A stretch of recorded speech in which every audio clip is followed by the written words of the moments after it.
Hola, ¿qué tal amigos y amigas de Iberoamérica? Es un placer saludarlos ya mitad de semana, así que estamos listos con toda la información. Antes, saludo con mucho gusto, como siempre, a Ana Cristina Olvera. Ana Cris, ¿cómo estás? Es un placer saludarte. Omar, muy bien, el gusto como siempre es todo mío de saludarte y de saludar a todo nuestro auditorio que nos acompaña en esta emisión de miércoles 12 de julio de 2017.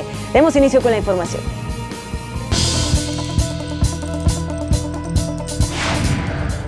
El expresidente brasileño Luis Ignacio Lula da Silva fue condenado a 9 años y 6 meses de prisión por corrupción y lavado de dinero.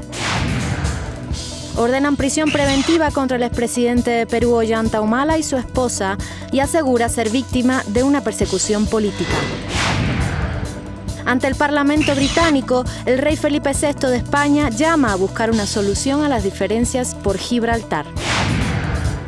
En el espacio educativo y cultural iberoamericano conoceremos la labor que realiza la Fundación Jóvenes con Talento desde Colombia.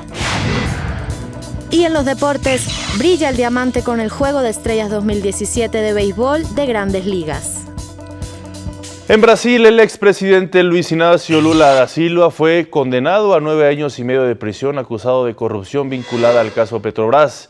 Es la primera vez que un exmandatario brasileño es condenado a cárcel. Lula, uno de los presidentes más queridos, aún puede recurrir al Tribunal Supremo de su país para apelar esta condena.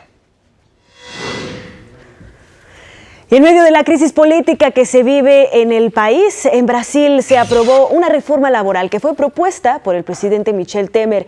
Esta contempla modernizar el mercado brasileño ante los problemas económicos que ha enfrentado aquella nación sudamericana, así como agilizar los procesos burocráticos en la contratación y el despido de trabajadores, un tema que afirma el gobierno desalentaba la inversión extranjera.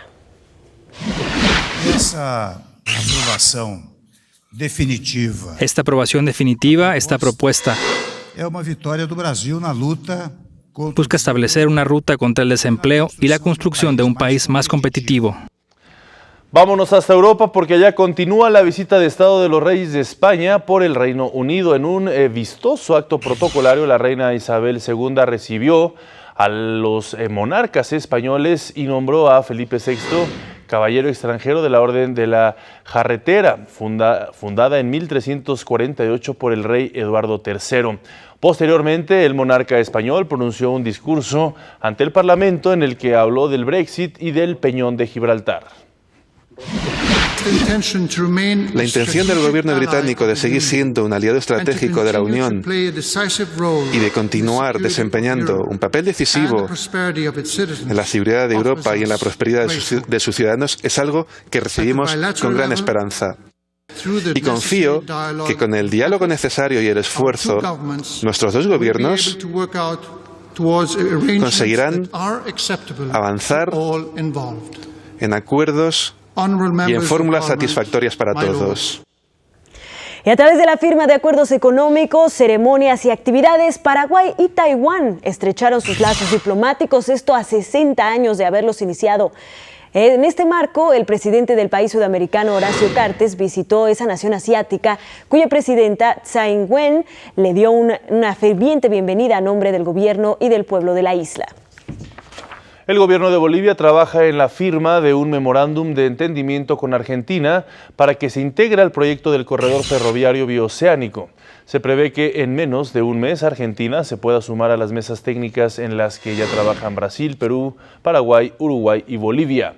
El corredor planea unir el puerto de Santos en Brasil con el de Ilo en Perú a través de una línea de más de 3.600 kilómetros, favoreciendo el comercio regional con China, Sur Corea, India y Japón. Y vamos ahora precisamente hasta Perú, donde el expresidente Ollanta Humala aseguró que es víctima de una persecución política. Esto después de que el fiscal ordenara prisión preventiva en su contra y de su esposa, Nadine Heredia, por los presuntos delitos de lavado de activos y asociación ilícita para delinquir. Así se refirió el exmandatario a la medida dictada por las autoridades. Esto para nosotros es una medida sorpresiva y abusiva. Sorpresiva porque de la noche a la mañana, sin mediar ningún elemento de convicción que tenga peso, nos vienen con esta medida, y por otro lado abusiva porque de una situación en la cual estamos sin impedimento de salir del país, de frente a pasar a prisión preventiva. Ahí mismo en Perú, el Tribunal Supremo rechazó la petición de habeas corpus que presentó Keiko Fujimori en favor de su padre, el expresidente Alberto Fujimori, condenado a 25 años de prisión por corrupción y crímenes de lesa humanidad. Con este recurso se pretendía que un juez determinará de manera inmediata si el encarcelamiento del exmandatario era legal o no. Y es que para la oposición, la sentencia en contra de sus padres, de su padre, tuvo tintes políticos. Y la Organización de las Naciones Unidas reconoció al gobierno de Ecuador. ¿Por qué lo hizo? Por sus políticas a favor de los refugiados. Destacó que este país sudamericano es un ejemplo a seguir a nivel mundial por su labor en la integración de estas personas que huyen de sus países de origen por ser víctimas de conflictos armados. Actualmente en Ecuador hay más de 60.000 refugiados y más de 200.000 solicitudes de asilo. Precisamente hace unos momentos le comentábamos de lo que está ocurriendo allá en Brasil por el hecho de haberle impuesto una condena al expresidente Luis Ignacio Lula da Silva. Para entrar a detalles nos comunicamos con Heriberto Araujo, él es corresponsal de la Agencia de Noticias del Estado Mexicano. Heriberto, un placer saludarte, muy buenas tardes. Hola, buenas tardes. Pues recibimos esta noticia y queremos contextualizarla o enmarcarla en su justa dimensión. Esta sentencia, ¿qué tan cercana está o no realmente de que podamos ver al expresidente Luis Ignacio Lula da Silva tras las rejas? Bueno, lo cierto es que la sentencia de más de 250 páginas del juez Sergio Moro, que es aquí quien dirige la operación Lava Jato en primera instancia, ella se refiere a la cuestión de no haber decretado la prisión del expresidente Lula, aduciendo que es el caso de un ex jefe del Estado y que eso, pues sin duda, es un tema muy sensible que tendrá que ser visto en segunda instancia. Sin duda, el hecho de que haya sido condenado a 9 años y medio es una señal de que existen, según el juez, pruebas claras de su autoría de los crímenes de corrupción y de lavado de dinero. Ahora será la segunda instancia, probablemente en los próximos meses, que tendrá que determinar dos cosas. Primero, si Lula efectivamente cometió ese crimen, como dice el juez Sergio Moro. En ese caso, él quedaría automáticamente imposibilitado para unas nuevas elecciones como planeaba el año que viene. Y en segundo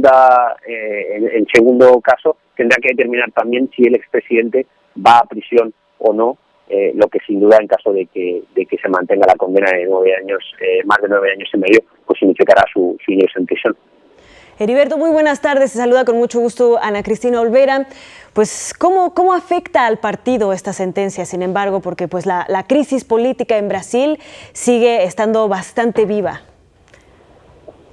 Bueno, sin duda es un golpe durísimo para el Partido de los Trabajadores, que vive una pesadilla desde prácticamente la reelección de Dilma Rousseff y sobre todo después del impeachment a Dilma, que recordemos que fue la heredera elegida por el propio Lula.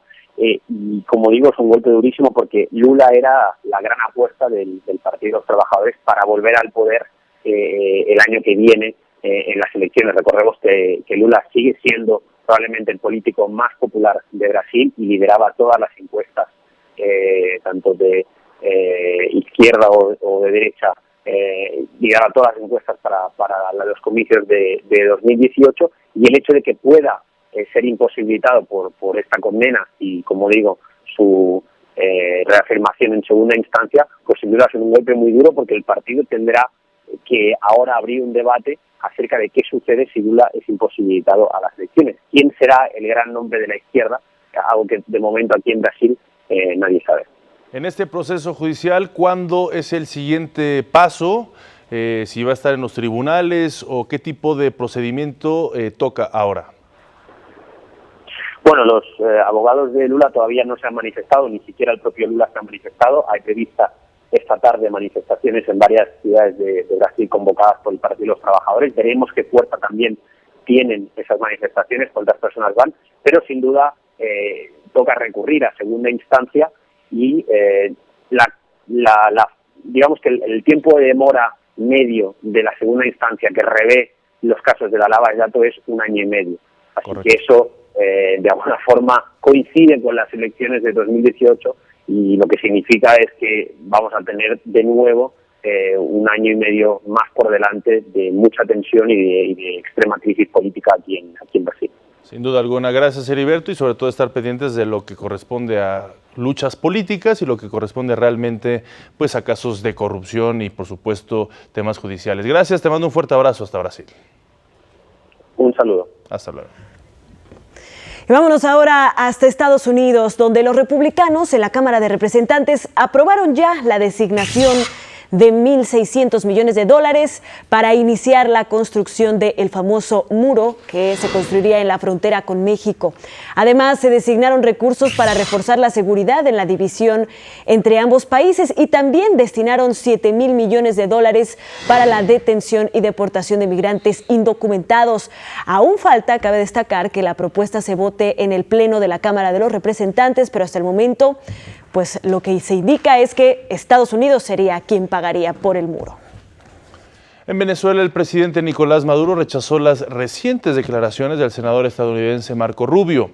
El legislador republicano aseguró que si el mandatario insiste en instaurar una Asamblea Nacional Constituyente, el gobierno de Washington impondrá sanciones severas al país sudamericano. Se ha convocado una constituyente legítima, constitucional, y no puede venir ningún gobierno del mundo a decirnos para la constituyente o lo bloqueo. ¿Qué es eso? ¿Qué falta de respeto es esa? Me asusto, me intimido, me entrego, me rindo.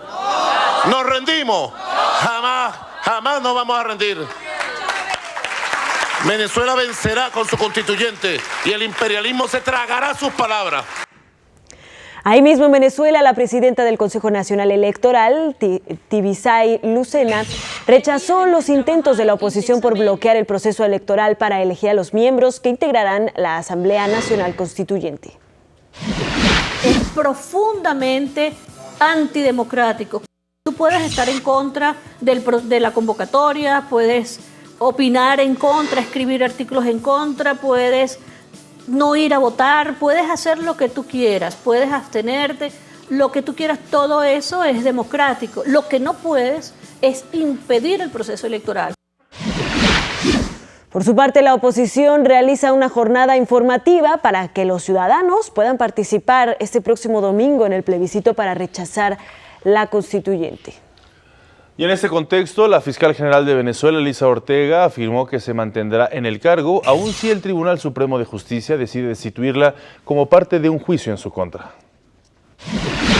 Yo voy a desconocer cualquier decisión que tome el Tribunal Supremo de Justicia, porque ellos no están facultados para procesarme, llevar adelante este proceso ilegal e inconstitucional e ilegítimo. Voy a permanecer aquí hasta tanto haya una garantía de las seguridades del país, de la democracia del país, de respeto a los derechos humanos.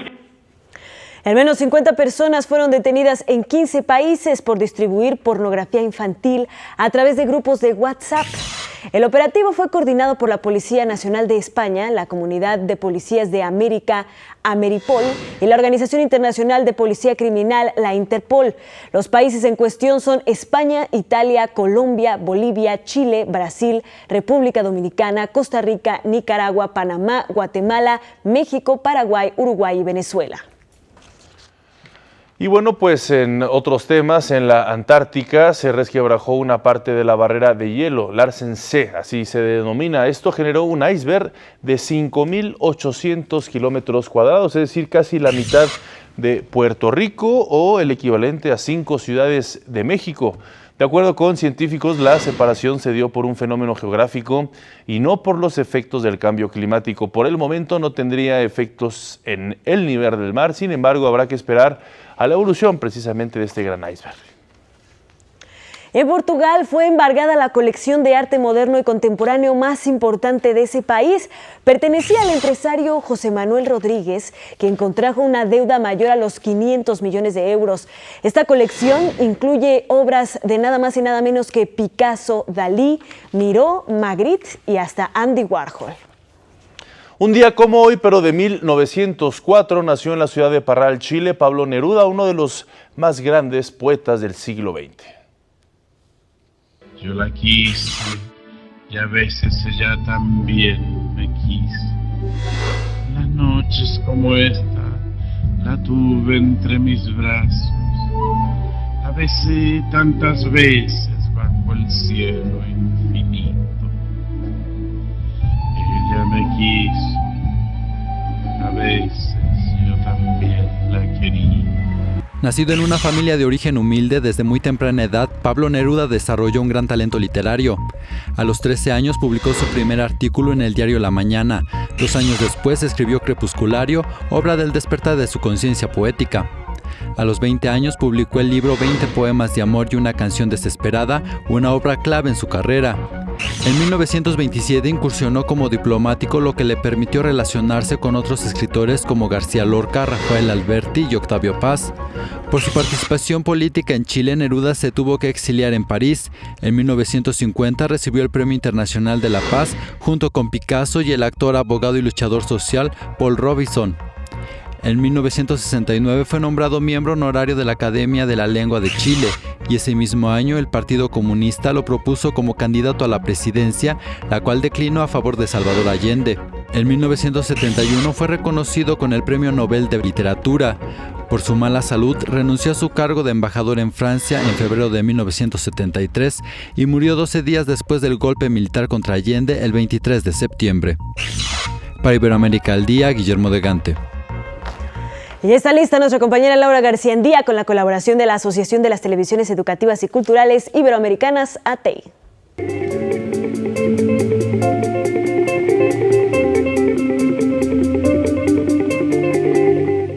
Amigos de Iberoamérica, para mí es un placer saludarlos el día de hoy. Y los inversionistas en el ámbito de la música destinan solo del 1 al 5% a los nuevos talentos. Y es por ello que los jóvenes músicos deben trabajar muy duro de manera independiente. Las disqueras actualmente ya no cumplen con los beneficios a sus artistas y solo se enfocan muchas veces en la representación, por lo que es difícil para una compañía que capte nuevos talentos jóvenes. Nos invitaron a tocar hoy a esta escuela.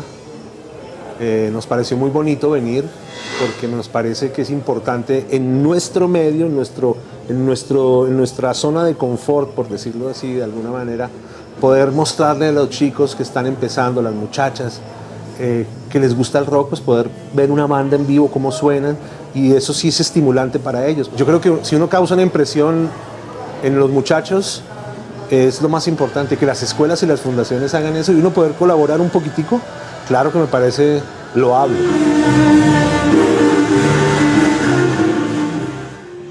Sería genial que los jóvenes vinieran y apoyaran esta iniciativa y además de eso, que se dieran la pela por la música.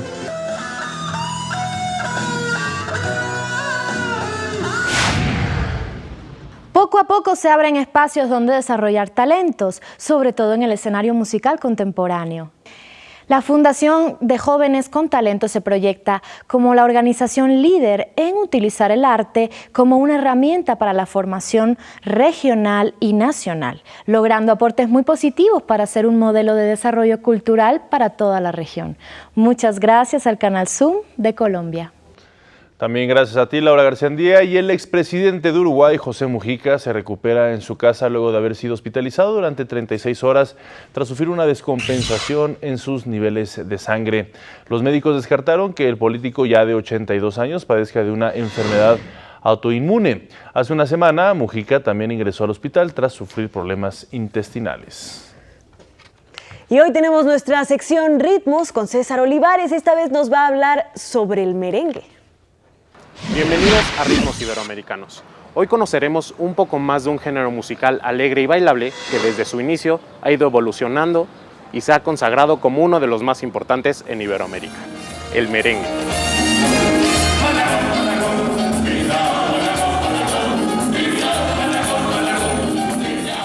Su origen fue en República Dominicana a finales del siglo XIX. Goza de gran popularidad en Latinoamérica y en parte de Europa, como España. Junto con la salsa, es uno de los estilos latinoamericanos más importantes. Al principio, era interpretado por instrumentos de cuerda, aunque con el paso de los años se sustituyeron por el acordeón, de origen alemán, que en conjunto con la güira y la tambora dieron forma al merengue tradicional. Durante el siglo XX siguió evolucionando y se introdujeron nuevos instrumentos como el saxofón y más tarde aparecieron orquestas con complejas secciones de vientos. En un principio el merengue existía en centros de diversión ubicados en distintas zonas comerciales de la isla. Era música poco valorada en las clases altas de la sociedad, pero grandes músicos como Julio Alberto Hernández transformaron el merengue rural en uno de salón, estructurado sobre la base de una orquesta, al estilo Big Band, pero manteniendo la base rítmica original. Claro ejemplo son las orquestas Santa Cecilia y San José, que destacaron y se convirtieron en las más populares de la época. San Rafael, mira tu querida, quisqueya San Rafael. En los años 60 el merengue sufrió otra transformación, ante la necesidad de convertirse en un género más cercano a la juventud, debido a la influencia de otros géneros musicales. En esta etapa surge el formato más actual, de una orquesta más pequeña, con bailarines y coristas, convirtiéndose en el baile nacional de República Dominicana. Debe de caer en mi brazo local de amor por mí.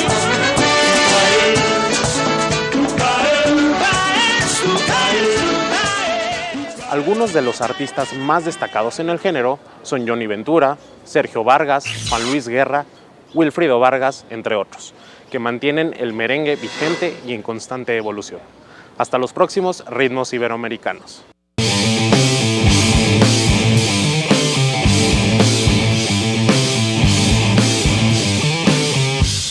Es momento de los deportes. Jorge Rubio les tiene toda la información. Jorge, ¿qué tal estás? Un placer saludarte. Muy bien, Omar, Ana Cristina, qué gusto saludarlos. Amigos de Iberoamérica al día, se realizó el Juego de Estrellas de las Grandes Ligas en el Marlins Park de Miami. La victoria fue para la Liga Americana en un partido que se definió en extra innings con marcador de 2-1. El marcador lo abrió Jonathan Scoop, quien fue impulsado por un elevado del caribeño Miguel Sanó. Yadier Molina empató en la sexta baja con un palo de vuelta entera. El segundo base de los Marineros de Seattle, el dominicano Robinson Cano, fue nombrado MVP del encuentro al conseguir el home run de la victoria en la parte alta del 10º episodio. Y ahora sí, todo listo para que arranque la segunda etapa, la segunda vuelta de la temporada del béisbol de las Grandes Ligas. Vamos ahora a la Copa Oro. Continúa la actividad de la fase de grupos. El segundo partido del grupo A de cada uno de los equipos. Costa Rica en contra de Canadá. Minuto 26. Iba a venir Alfonso Davis, el chamaco de 16 años, haciendo su tercer gol del torneo. Ahí estaba marcando el 1-0, pero venía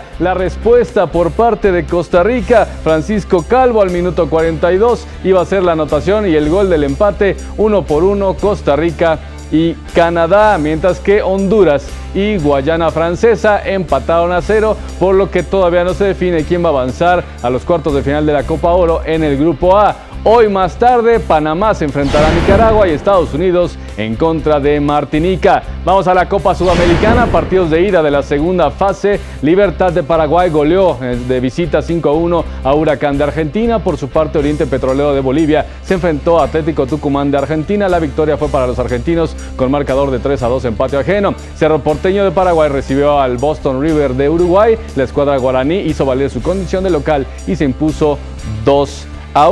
Este día, Bolívar en contra de Liga Deportiva Universitaria de Quito, Independiente contra Deportes Iquique y Nacional en contra de Olimpia, partidos de ida. Cambiamos de deporte, vamos al ciclismo, etapa 11 del Tour de Francia, de Eymet hasta Pau, con un recorrido de 203 kilómetros y medio. La victoria fue para el alemán Marcel Kittel del equipo Quick Step Floors, que sumó su quinto triunfo con un tiempo total de 4 horas, 34 minutos y 27 segundos. Por segundo día consecutivo, ningún iberoamericano se pudo colar en los 10 primeros. Sin embargo, en la clasificación general, los colombianos Rigoberto Urán y Nairo Quintana se mantienen en el cuarto y octavo lugar respectivamente, mientras que el español Mikel Landa continúa en noveno. Alberto Contador sufrió una caída sin mayores consecuencias. Continúa la edición 15 del Campeonato Mundial de Softball en Yukon, Canadá. Venezuela se enfrentó a Botsuana y no tuvo inconvenientes para derrotarlos por 7-1 e hilar su quinta victoria consecutiva y permanecer en la cima del Grupo B. Más tarde, Argentina se enfrentará a Australia y República Dominicana a los locales, y mañana les tendremos, por supuesto, los resultados. Semifinales de la Liga Mundial de Hockey sobre Pasto, que a su vez es clasificatorio para la Copa del Mundo. Hoy en la rama femenil, Chile se enfrentó a la India y Argentina a Sudáfrica. En el primer encuentro, la victoria fue para las indias 1-0. La anotación fue obra de Preti Duey, y mientras que las argentinas se llevaron el triunfo con un contundente 3-1 con goles de Delfina Merino, Florencia Avi y Noel Barrio Nuevo, quien hay que recordar que este año regresó al equipo después de que había sido dado de baja, ya que no la habían convocado, una jugadora importante para las Leonas.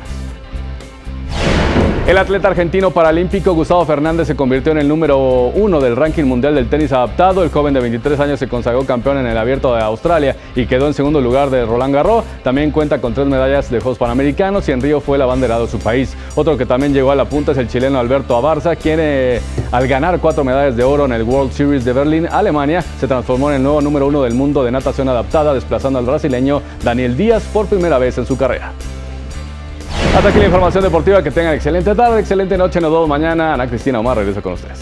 Muchísimas gracias, Jorge. Gracias, también gracias a ustedes por acompañarnos este miércoles. Nosotros nos vemos mañana y a la misma hora, pero antes de despedirnos, ¿con qué los vamos a dejar, Ana Cris?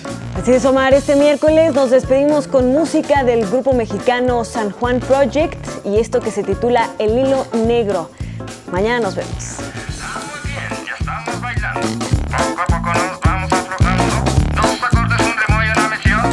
Si nos sudamos no nos pagues, por favor. Ahora bien, le falta otro cachillo a la canción. Una voz angelical y quizás algún trombón. Queremos invitar a una amiga y un amigo a ver si podemos dar encanto al estribillo.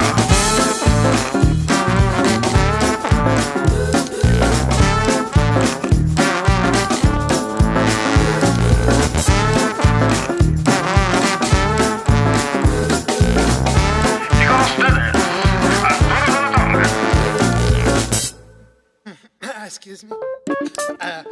Excuse me, sir. I would like to find out where can I hear